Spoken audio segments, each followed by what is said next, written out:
Mr. Noisy was a very, very noisy person indeed.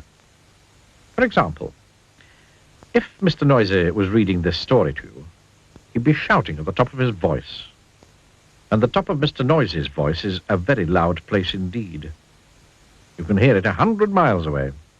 For example, when most people sneeze, you can hear them in the next room. But achoo! When Mr. Noisy sneezes, you can hear him in the next country. Now, this story starts when Mr. Noisy was asleep in bed, in his bedroom, in his house, which is on top of a hill. He was snoring. And, as you can well imagine, when Mr. Noisy snores, that is a snore worth hearing. It sounds more like a herd of elephants than a snore. Then Mr. Noisy's alarm clock went off. Mr. Noisy's alarm clock sounds like no other alarm clock in the world. Sounds more like a fire engine. Mr. Noisy woke up. And so, too, did all the people who lived in Wobbletown, which is at the bottom of Mr. Noisy's hill. Later that day, Mr. Noisy decided that he had to go shopping. He went out of his house, shutting the door behind him. The door wobbled. The house wobbled. The whole hill wobbled. Wobbletown wobbled. Even a bird flying high wobbled. Then Mr. Noisy walked down the hill. He walked into the baker's shop. I'd like a loaf of bread, boomed Mr. Noisy to Mrs. Crumb, the baker's wife. Mrs. Crumb trembled and sold him a loaf. Then Mr. Noisy walked along the street to the butcher. He walked into the butcher's shop. I'd like a piece of meat, boomed Mr. Noisy to Mr. Bacon, the butcher. Mr. Bacon trembled and sold him some meat. Afterwards, Mrs. Crumb met Mr. Bacon in the street. We really must do something about Mr. Noisy being so noisy, she said. Definitely, replied Mr. Bacon. But what? I know, said Mrs. Crumb. And she whispered into Mr. Bacon's ear. Mr. Bacon smiled a small smile, which grew into a broad grin. Mrs. Crumb, he said, I think you've got the answer. The following day, Mr. Noisy again went shopping down to Wobbletown. He went into Mrs. Crumb's shop. I'd like a loaf of bread, He boomed. I'm sorry, what did you say? Asked Mrs. Crumb, pretending not to hear. I'd like a loaf of bread, Mr. Noisy shouted.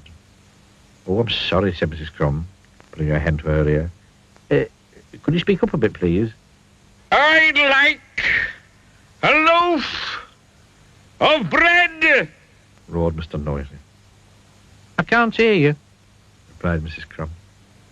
Mr. Noisy gave up and went out. Mr. Noisy went into Mr. Bacon's shop. I'd like a piece of meat, Boomed. Mr. Bacon pretended not to notice. I'd like a piece of meat, Mr. Noisy shouted. Did you say something? Asked Mr. Bacon. I said I'd like a piece of meat, roared Mr. Noisy. Beg your pardon, said Mr. Bacon. Mr. Noisy gave up and went out and went home and went to bed, hungry. The day after, Mr. Noisy tried again. He went into Mrs. Crumb's shop. I'd like a loaf of bread, Boom. A what? Asked Mrs. Crumb. Mr. Noisy started shouting at the very top of his voice. a loaf of... Then he stopped. Then he thought. And then he said quietly, I'd like a loaf of bread, please, Mrs. Crumb. Mrs. Crumb smiled. Certainly, she said. Then Mr. Noisy went into Mr. Bacon's shop. I'd like a piece of meat, He boomed. Did you say something? Asked Mr. Bacon. Yes, I did. Shouted Mr. Noisy at the very, very top of his voice. like a... And he stopped. And then he thought. And then he said quietly, "I'd like a piece of meat, please, Mr. Bacon."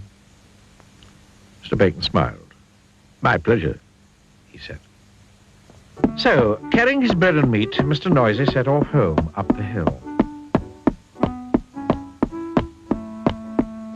And then he stopped. Then he thought. And then do you know what he did? He tiptoed. A tiptoe was something that Mr. Noisy had never tried before. It was fun. And you know something? From then until now, Mr. Noisy isn't anything like as noisy as he used to be. And do you know something else? The people of Wobbletown are delighted, especially Mrs. Crumb and Mr. Bacon. And do you know something else? Mr. Noisy has learned how to whisper.